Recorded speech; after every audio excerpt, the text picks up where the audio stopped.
Welcome to the Hard-Won Wisdom Podcast with best-selling author Fawn Germer and corporate innovator Michelle Brigman.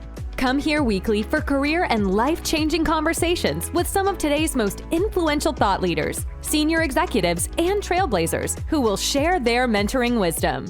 This podcast is brought to you by the Women's Leadership Network. Hi, I'm Fawn Germer. And I'm Michelle Brigman. And this is the Hard-Won Wisdom Podcast. Hold on to your hats, everybody. Today is going to be so epic because we have Emma Byrne with us.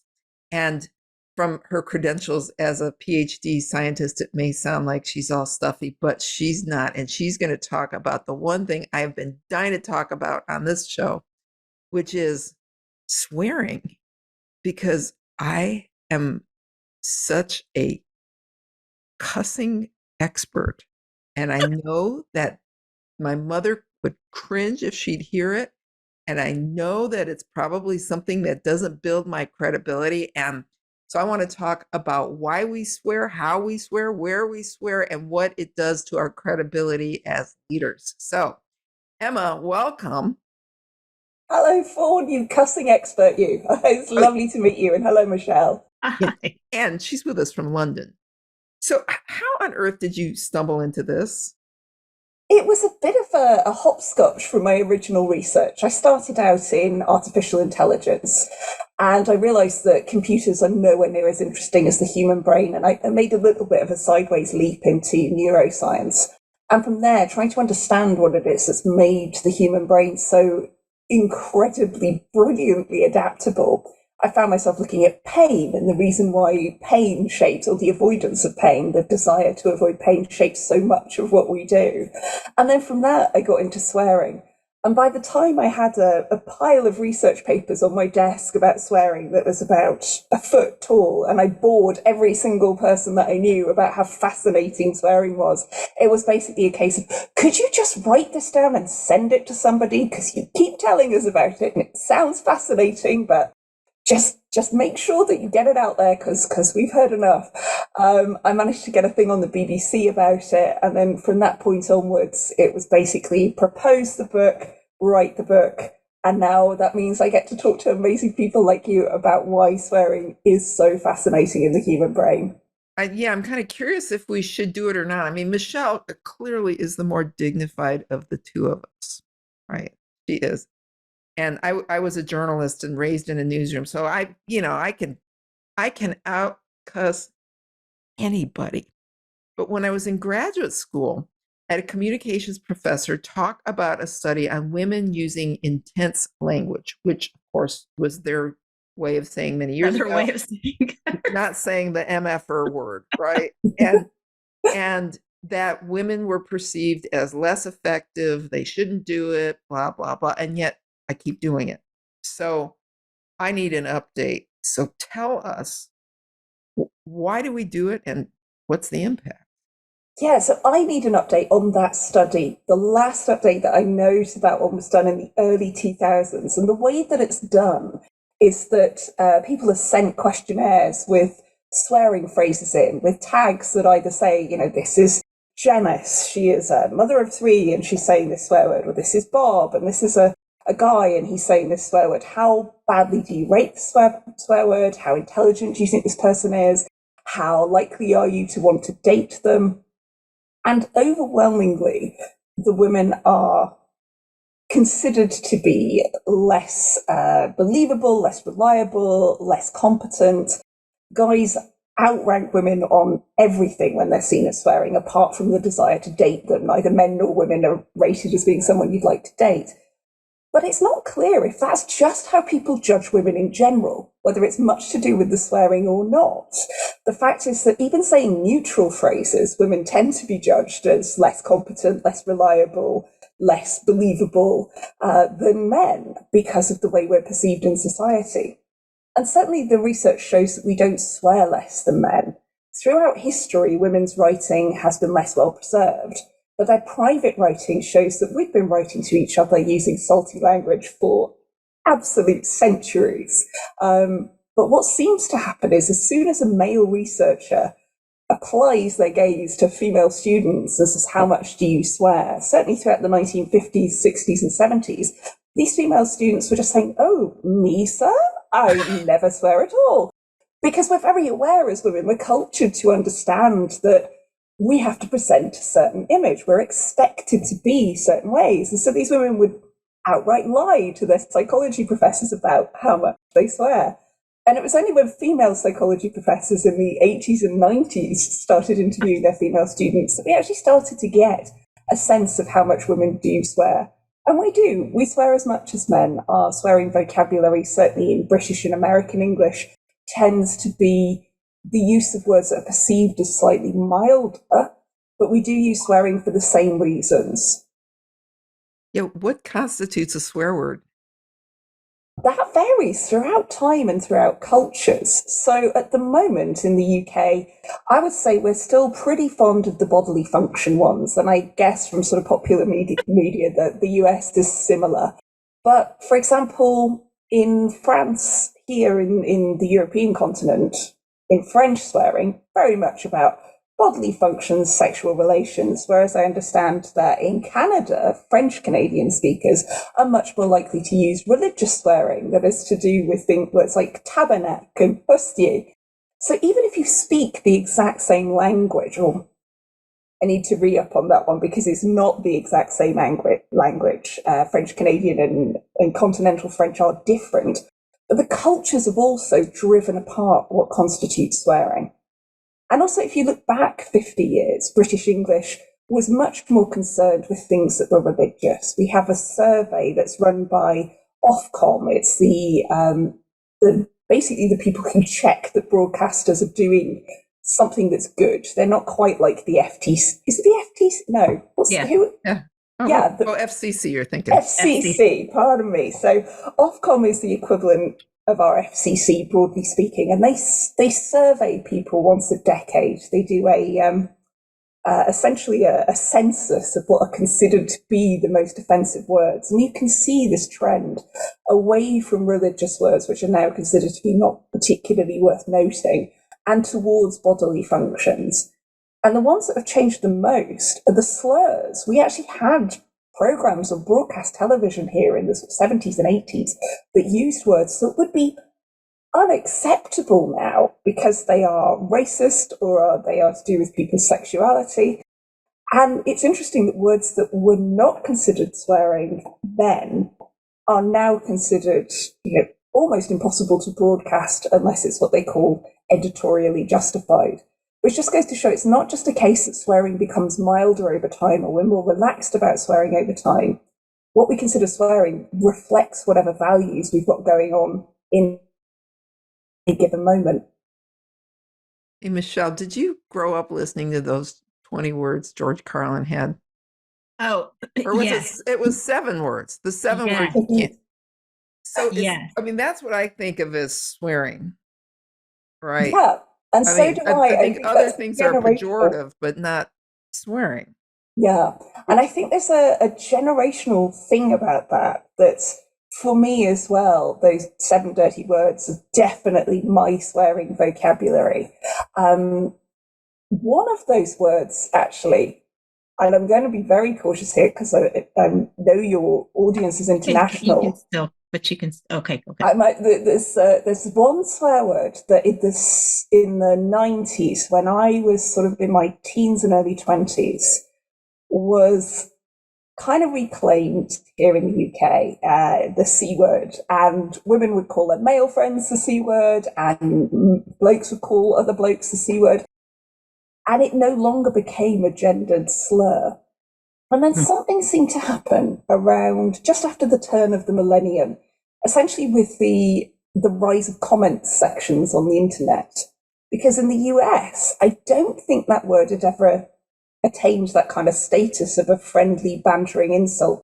It stayed as this gendered slur, as this gendered pejorative. Yeah. So I'm in this weird sandwich generation in the UK of people who were, young-ish in the 90s, for whom that's a sort of jokey, bantering word, the way you might call a friend a wanker or an asshole. Whereas women who are older than me and women who are younger than me do not see it that way at all. So that's a really unusual one. And there's almost like a U-shaped curve of how offensive that was. But it's a really great demonstration of how culture shapes our view of a particular word, depending on how you see it used and how you experience it being used. Well, it's interesting. So this, on the way to school this morning, my daughter is 15. So she's in high school. We live in the Dallas-Fort Worth area, so big metroplex. And we were discussing this topic and meeting with you today. And I'm like, so a couple of things that she said I thought were interesting that hit on the points you made. One, she was talking about groups, like depending on what social group you were a part of, the expectations and discipline were very different around what words were acceptable, what words were not acceptable. But the other thing that we talked about was she started giving me, I was like, well, who says what and what words do they use? And in her talk with me, she was talking about the worst words you can use. And she's like, and the R word. And I'm like, the R word. I'm going through my Rolodex, right? My memory. I'm like, what? And I'm like, what's the R word? And she goes, retarded. Oh. And I'm like, but that's not a swear word. That's but I'm saying at 15, that was equivalent to the F-bomb or saying something that was like on the list of the worst things you could say. It was interesting. And I'm like, that was part of just our normal slang, right? So it was just fascinating to me. And then the discipline that would go along with who you were and what word you used had different severity of discipline. There's definitely one that we used to use growing up in the 80s in playgrounds here in the UK that, let's say, it has a similar reference to people with intellectual disabilities. And I had to train myself out of using that because I realized it had gone from, a funny way of saying that your friend had done something really stupid to going, that's actually having a material effect on people.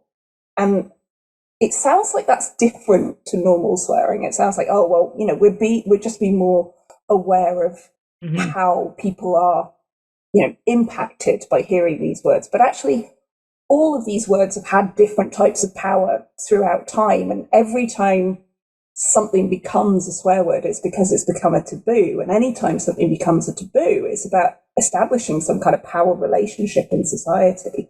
So things like saying, you can't take these religious words in vain. It's about maintaining the power and the seniority of the establishment of the church. And the idea of, sexual purity, and particularly an expectation of women not knowing about the naughty bits, is very much about preserving sort of masculine worldliness and female unworldliness. So it is bizarre to me to think of those as swear words. But for teenagers growing up now, they have all of the emotional impact that, as we were growing up, the stuff that you're just like, can't say that in front of someone that I want to impress, can't say that in front of someone that I would like to, that I wanted a job from, for example. But I would think that's a word that's actually worse and more damaging than a swear word. Like the R word, anti-Semitic, racist words, all of those things. I mean, my mind, swear words can be very tasteless, but not harmful, right? And just the utterance of some of the words, like the R word, can be harmful, hurtful, and damaging. And I feel like the studies of sort of social attitudes across the decades show that understanding of those words as being the harmful, hurtful words is relatively new. And particularly, I think, among sort of potentially non-progressives or people who are like, why is everybody policing what I can say? And it's all a bit PC. There's almost like a desire to hold on to those words as if the offense can't possibly be real. But there are other sacred cows almost that if you attack those, that is to them hurtful or harmful. You know, there are certain things, everybody has something that is unsayable. And to you or I, you know, using somebody's difference as a slur is unthinkable. Whereas to somebody else, you know, saying that your particular political leader or your football team, for example, is terrible, is unsayable. So it is very reflective of values. And I do happen to agree completely that the category of slurs is a category of taboo language that has potential to cause real systemic harm because of the way we view entire categories of people. And I want to keep the bodily functions as the swear words that we use because there's something sort of unifying about that. It's something fun. And, you know, and when you said something, because there's a connection between swear words and pain.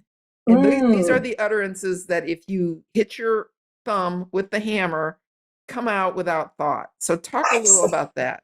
Yeah, so absolutely. And it is without thought. So there are two very distinct ways in which we swear. There is the sort of deliberative form of swearing where if I decided that in this sentence it would be fucking hilarious if I swore, that's deliberate. And I use the same sort of parts of my brain that are looking for the right vocabulary for the end of this sentence. And it's very weird as I'm doing this because I'm looking at my brain and going, how am I choosing the words for the end of the sentence? And it's kind of like trying to describe how you walk, you know, it's sort of looking at how you use your deliberative language consciously is always a little bit weird.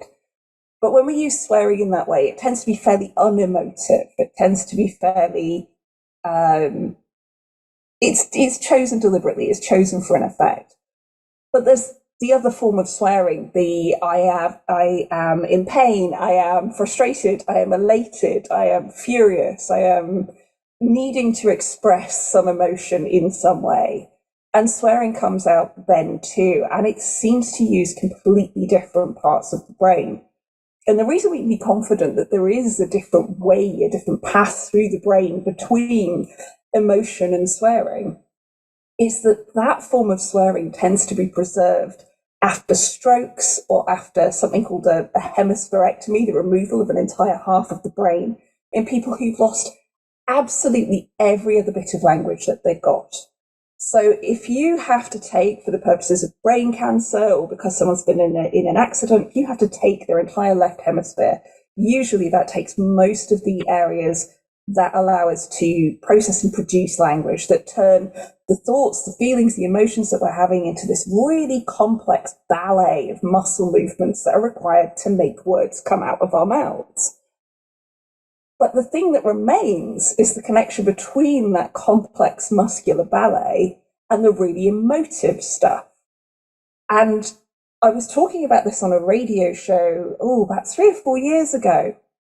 And somebody said to me afterwards, one of the researchers, I'm so glad you told me about that because my dad had a stroke a few years ago and has been pretty much completely aphasic since then. He can sort of manage yes or no's, but he doesn't have sentences. And we went out for a picnic one time and we were sitting on I think at the beach or something, and they were having a sandwich and a bird flew down and stole the sandwich out of his hand. And he just went, fucking bastard.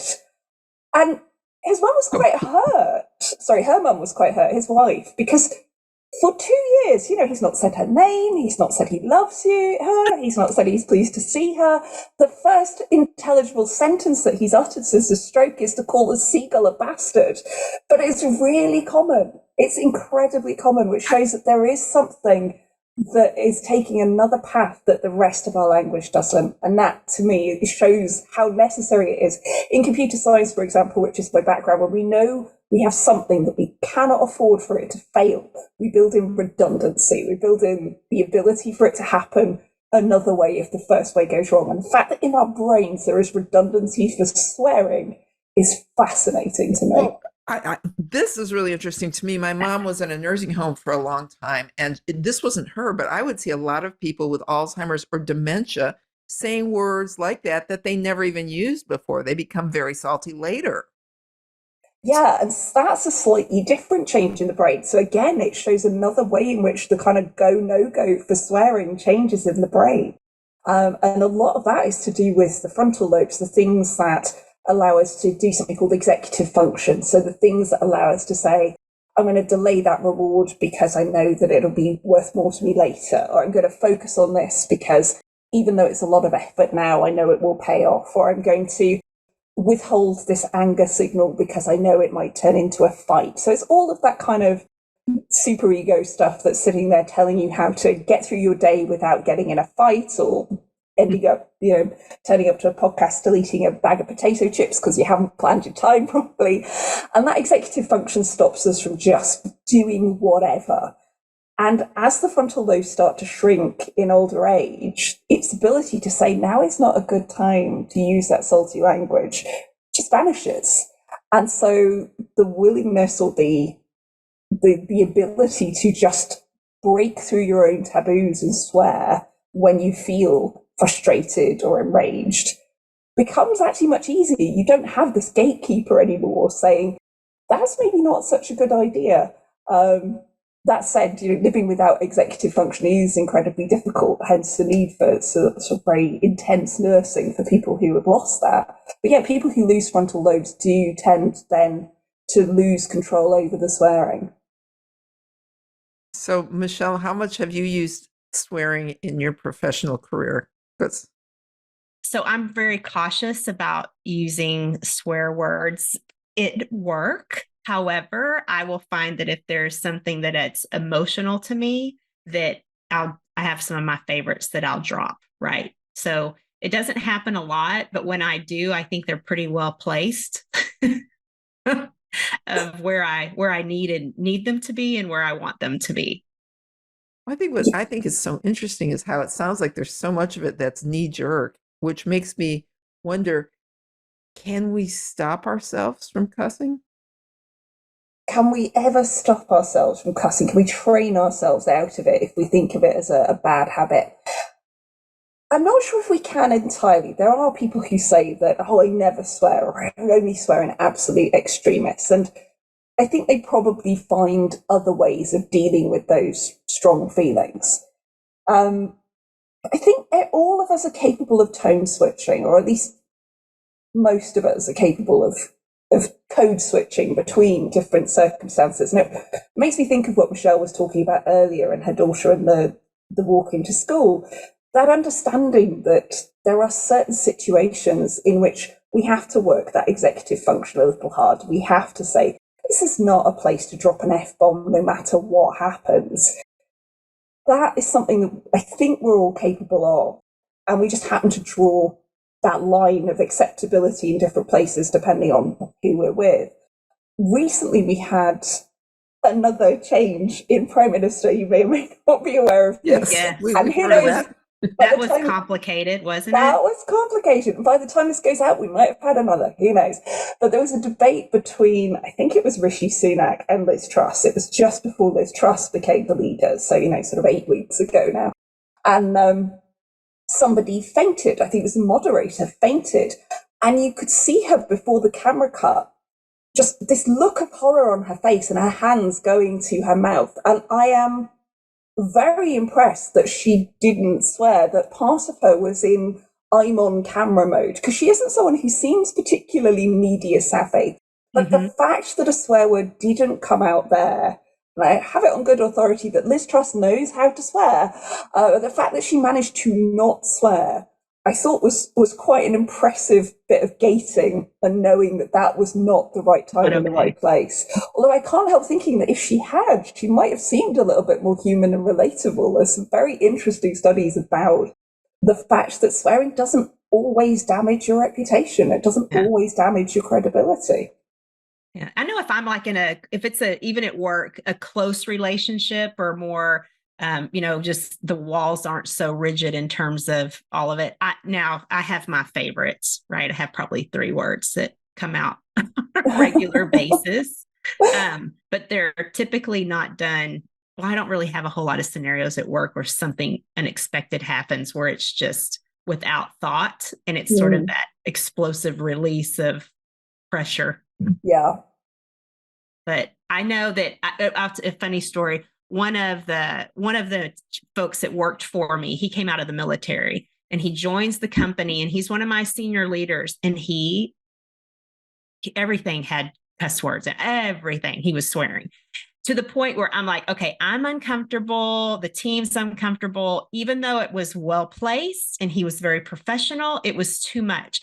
And so having that conversation about, we've got to break this habit here of you doing it.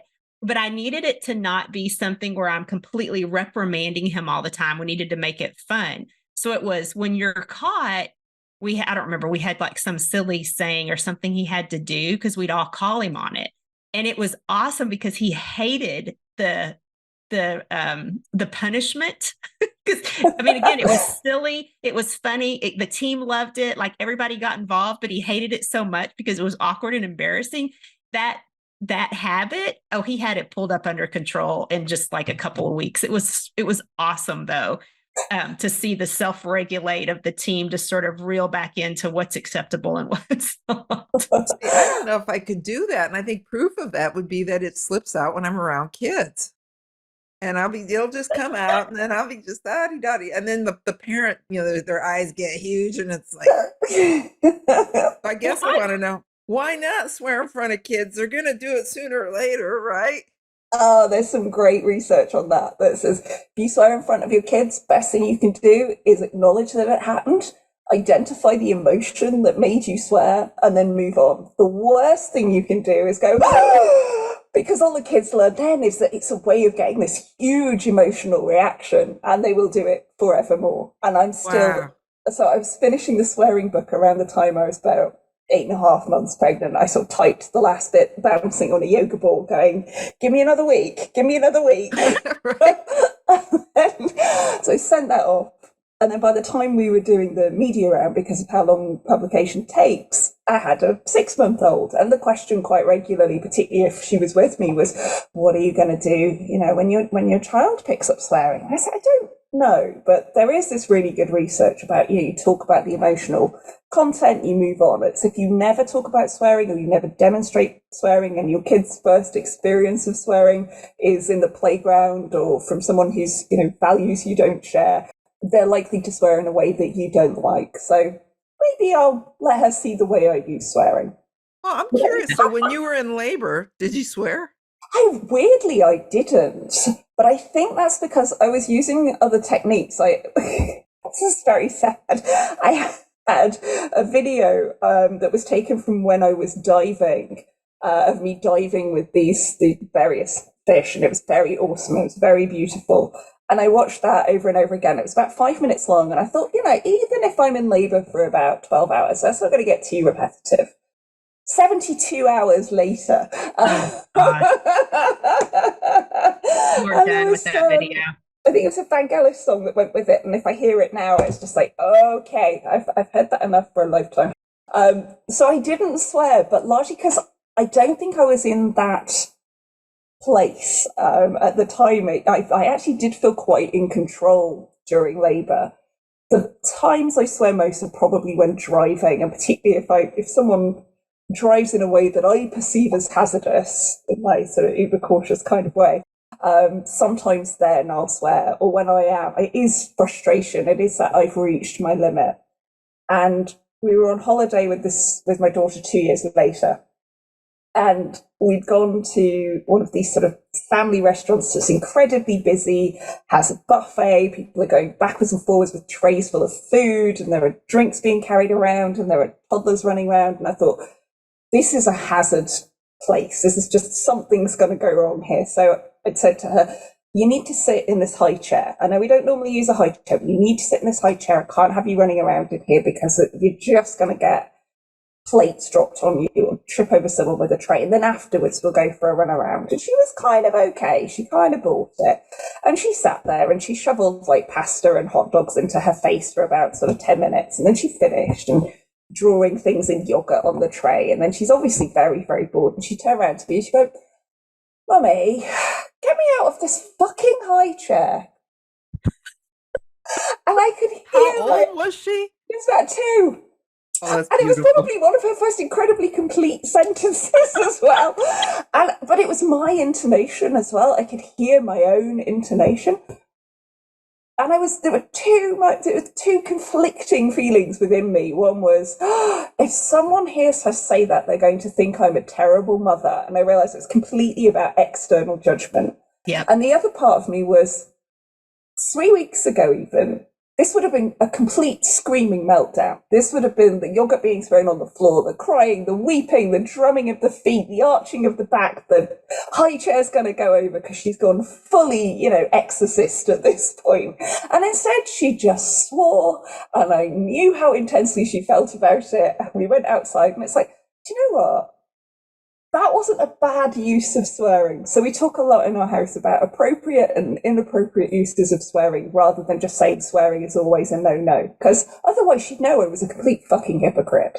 Well, you know what I like about that story is that, as a writer, they always say, don't use swear words because it just shows that you have limited vocabulary and that, your vocabulary is not good enough. And it's like, I'm sorry.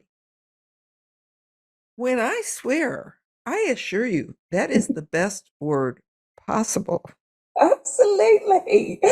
Sometimes it is absolutely the most used. And there is great research showing that people who swear creatively and appropriately are the people with the kind of vocabularies that they delight in using creatively and appropriately. The use of swearing is not in and of itself a sign of a limited vocabulary, and people who use language well recognize that swearing is a tool within language and do use it. Yeah, I think a ban on swearing is like trying to write without using the letter E. It's possible, and there have been some really fun and creative books doing that, but it's not something you'd want to do all the time.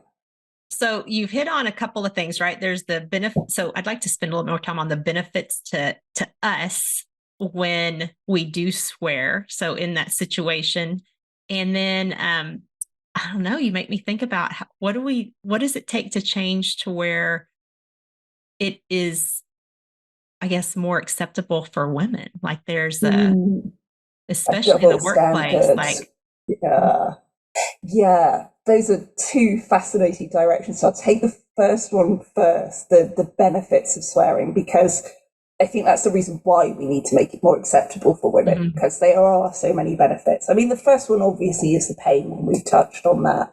And the study that got me into all of this was done over here at the University of Kiel by a guy called Professor Richard Stevens, and he had people sticking their hands in a bowl of iced water, and people can generally keep their hands in the ice water about a third as long, again, if they're swearing, than if they're using a neutral word.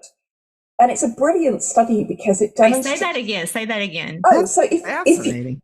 He basically has people come into the lab. Quite often he'll do this on his undergraduate students. I mean, basically, if you want to be a guinea pig, study psychology, you will be used as a guinea pig. So getting his students originally to put their hands in ice water while saying either a swear word or a neutral word. And one of the things I love about this demo, and one of the reasons I do it whenever I get the opportunity to do it in public, is that it demonstrates so many things about designing a really elegant experiment. So the first thing you have to be aware of is the fact that maybe people just find it easier to keep their hands in ice water the second time around. They've got used to it. Or maybe they always find it harder the second time around. Maybe the memory of the first time was terrible. So you need to randomize which order people are going in. So I always have people toss a coin, or quite often these days, I have to get someone to download an app on their phone that mimics a coin toss because nobody has cash anymore. So you've got randomization is important. And then you have to understand that swear words and neutral words aren't entirely equal. That's the entire point of the experiment. So how do you choose the neutral control?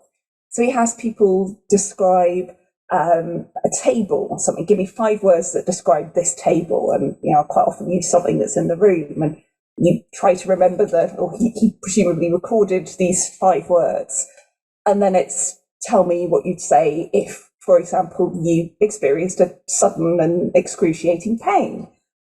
And someone gives you 5 sounds or words, and you take the first swear word on that list So where how far down does the first swear word come? And it usually comes in position 1 or 2, but it's usually sort of up there. And then you relate that to the same position on the list of the neutral word. And the reason that you do that is you want to make sure that these words are equally easy for your brain to remember, because you don't want it to be the fact that you're concentrating really hard to try to remember the neutral word, whereas a swear word's tripping off your tongue, or vice versa. So there are all these lovely controls that he designs in, and if it weren't so much about swearing, or perhaps even given that it is, if you are we have A levels over here. I'm not, what's your final exams over there? You're sort of teaching 17, 18-year-old science, and you want to look at how to demonstrate, sort of the idea of control and randomization and experiment. Getting them to do this in your classroom is absolutely the way to go. And when you've done all this, when you've eliminated as much of the sort of bias of the order effect or the cognitive effect as possible, and tried to break it down to just the swearing, people can keep their hands in that ice water for much, much longer than when they're swearing, than when they're saying the neutral word. So if I'm saying, this table is white, if I'm just standing there going white, white, white, oh, that's starting to hurt a bit now, white, white, white, white, I might bring my hand out in about a minute. Whereas if I'm then saying fuck, fuck, fuck, fuck, I'm more likely to be able to keep my hand in for about a minute and a half. And the other thing is when I'm doing a public speaking thing, that whenever I'm doing an event, I absolutely love using that, because it allows me to get someone up from the audience, and in terms of leadership and moving an audience, getting that idea of somebody who is experiencing something with you and sharing that and being kind of like the audience representative up with you. It's a really great way of demonstrating something and having someone be that kind of audience proxy who is carrying the message with them. And also it can just be quite funny depending on who you get up on stage with you. So that is the experiment that got me into swearing, and I am thankful every day for this particular experiment. So that's one of the advantages, is just this clear-cut pain-killing effect that swearing has. There are other advantages, though, that are less physical or less tied to that use of the swearing that comes out when we stub our toe, that are more related to things like the deliberative swearing that I mentioned earlier. So there are some great research studies done in workplaces, and particularly in workplaces like IT technology companies, and in the military, and in surgery, and in pilots. Interestingly, a lot of these are quite male-dominated industries, you'll notice. That's what I was noticing. Yeah, that find that swearing, particularly swearing between people who are on the same level, or swearing where the subordinate person is swearing and the person just above them is responding appropriately, is not going, no, you can't swear, is hearing the emotional appeal behind the swearing, tend to be more productive and more functional than those in which it's not possible to express the feelings that way. There's also some studies on people who are going through cancer treatment, and particularly for male cancer patients, those who are able to swear, and particularly jocularly swear about the cancer or about their treatment, were more likely to report sort of better mental well-being, stronger friendships, are more likely to stay in group therapy if that group therapy is kind of sweary and jokey than if it's very, very serious. So again, we all need to wear our fuck cancer shirts that you see going around. Absolutely. The fuck cancer message seems to do far more than a sort of earnest, I really admire your bravery. It's Right, there are like, yeah, and a lot of that's to do with how we socialize men into not talking about their feelings, which is quite sad, but also that it gives that outlet for talking about those feelings, and it gives an outlet for dissipating those strong emotions. Among women, it's slightly more complicated. It seems to be somewhat generational, but particularly older women who swear tend to notice that they end up with fewer friends while they're going through something like cancer treatment or rheumatism treatment. But again, this is quite old research and was done on a sort of slightly elderly population.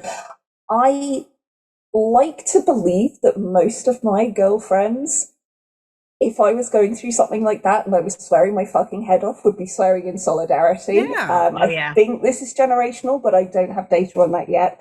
But that's a way of talking about those really difficult emotions in a way that allows us to express them without feeling overwhelmed by them. Oh, the best. They are the best words. If somebody cuts you off in traffic, do you feel better saying "you jerk" or "what an asshole"? Right? Absolutely. And if you get mad about something, are you going to go shit or just say fiddlesticks? And It's Rich like Steve, it the guy who did job. the guy who did the pain research did a follow-up experiment seeing if people using words like "oh sugar" or "oh fudge" would feel pain, and it doesn't. Even if you're thinking "shit, fuck," it doesn't work. It just doesn't. If I was going "oh sugar" for something like that, it would lower my self-esteem. Absolutely. I don't know myself. I have a friend, and Michelle, you know her. She's big CEO, but very, very successful woman.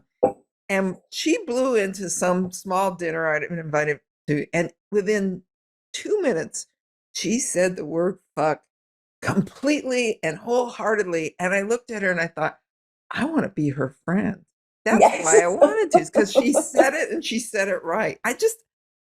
I hope people are forgiving of me when I do it. I mean, the one thing I try to never do, and I really don't do it, is use God's name in vain, because I know that is, for me, it's visceral when I hear it. For others, when they hear it, it is visceral. And I know other people do it, and sometimes I just say, that's probably not your best one, but fuck, shit, piss, those are good words. I'm sorry. I like those because they unify us as humans. We all shit, we all piss, we're all pretty much the product of a fuck. So I like those. What Michelle asked earlier about how do we make sure that as women we have the right to use those wholeheartedly, full-throatedly, and not be judged by them. I think a lot of that comes down to just not judging women by the standards that we're judged by in general. This idea of niceness and agreeableness and biddability and doing what others say, allowing women the chance to be direct and forthright and hold their boundaries. And likewise, I feel like men would also benefit from being able to say the feeling words that don't belong in the swearing vocabulary, to be able to say, I'm afraid about chemotherapy. I am angry about having my testicle removed. The fact that there's an awful, so I wrote a book about children's brains afterwards, and this fucking horrifying statistic that boys in the first 3 years of their life hear only about 25% of the emotion words that girls hear. They're not taught to name their feelings at all. So if we can let boys learn a bit more about expressing emotions without swearing, and girls be able to say, fuck that, I'm not having that, that's my boundary, then I think that swearing would equalize pretty quickly the difference between, how swearing is perceived and how it's used. But as it is, we kind of divide the world up into the people who are allowed to care and to feel stuff, and the people who, kind of have to tough it out and be cared for, but in a sort of macho way. And it's bullshit. Oh, that's an end right there. It's just, so this has been I feel so much smarter, Emma, just listening to some of the research. And yet we've sworn so much. This is proof that swearing does not diminish your IQ or your vocabulary. Right. Yeah. And you have the credentials to back that up. The couple of things that just took away that I thought was quite enlightening from this conversation, but I thought it was interesting just to hear research that really women do swear about the same as men. It's done in the shadows, right? But I thought also that the reason we swear is driven by the pain avoidance and the fact that when we do swear, it increases our pain threshold, both emotionally or physically. And I'm blown away by that. And I think that kind of my big takeaway from today was how important it is to honor the fact that we need this, but also to just give, whether it's men or women, especially that stat you just shared around men and their exposure to emotional words, but just the fact that we need to give people space to express themselves fully without judgment. And I think the way we start that is by thinking about how we show up ourselves, and then how we are treating others whenever we hear them swear. So this was a damn good podcast, Emma. Damn good. I loved it. I knew that I would love you. Just, I think the thing that is so great about you is you can take all of this science and make it so receivable for everybody. Mm-hmm. And so I think you should be the biggest TikTok sensation ever. Yeah. I'm starting to feel like that some of the elders are now on TikTok, so I feel like I can go on there now and not be like, "Hi, fellow kids." So I feel now like it's possibly acceptable for me to show up on TikTok, and I may indeed end up going there. Especially if my Twitter login fails to work, given the problems they've been having of late. What's your It's favorite? been awesome having you. No, I got to ask you this. What's your favorite swear phrase? Oh God, I really love the portmanteaus. So there are things like cockwomble and spunk trumpet are quite fun ones, just because it's impossible to say those without grinning. But yeah, my favorite swear word that I've ever heard was the fucking in Get Me Out of This Fucking High Chair, because that was the moment that I knew for sure that girl is mine. Oh, good work, Mama. Well, thank you. And I know if we're lucky, we'll see you again on this podcast. Thank you so much. Thank you. It's been a blast. Thank you for joining the Hard Won Wisdom podcast with best-selling author Fawn Germer and corporate innovator Michelle Brigman.